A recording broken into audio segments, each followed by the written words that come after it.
name is Peter Anthony. We're here in south central Minnesota in the Curry Pothole region of the Des Moines lobe of the last glaciation. Our family has been here since 1864 when they immigrated from Norway and settled in the same house we live in today. I think the first cover crop we planted was in 2001, if I remember right. Planted winter rye, just doing it sort of spottily for the first 10 years and more regularly and in ever increasing amounts in the last 10. For the last few years, all of our soybeans have been planted into cover crops. We've been planting a few hundred acres of cover crops after small grain harvest. The biggest difference we see is differences in water infiltration, dramatically improved in a cover crop situation.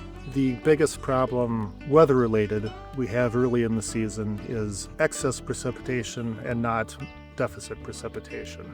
I have a friend that calls winter rye poor man's tile because it can help remove excess water from the topsoil and assist the crop that way. Soybeans growing in Minnesota in no-till cover crop situations don't grow quite as fast as conventionally planted beans do. We've had to sort of reconcile ourselves to having the crop maybe not look quite as good as other fields might on the 1st of June.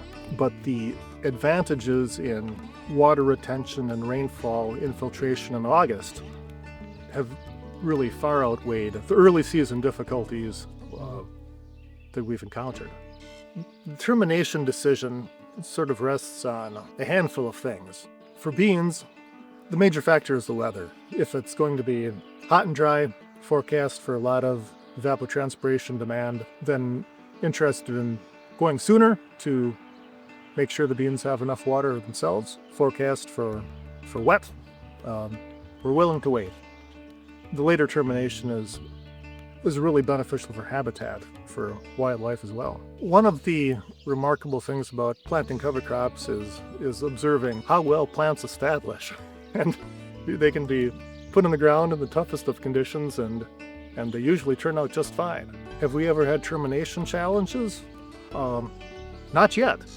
After 25 years, the only termination challenges we've had was simply with our own decision to wait too long. So what are some things to keep in mind for setting up planting equipment for planting soybeans into rye? One thing, and perhaps the first thing, is that in the spring, this time of year, we really enjoy going on runs to the cover crop field because the rye has established a bit of a sod. So the sod allows you to get something of an earlier start in the season when conventional tillage equipment is still parked in the shed because it's too muddy.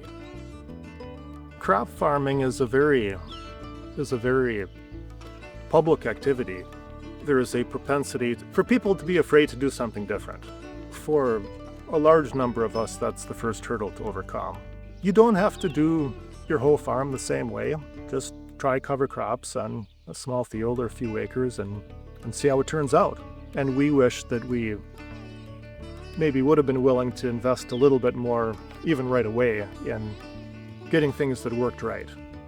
But, part of that is figuring out what's going wrong and figuring out what it takes to work right.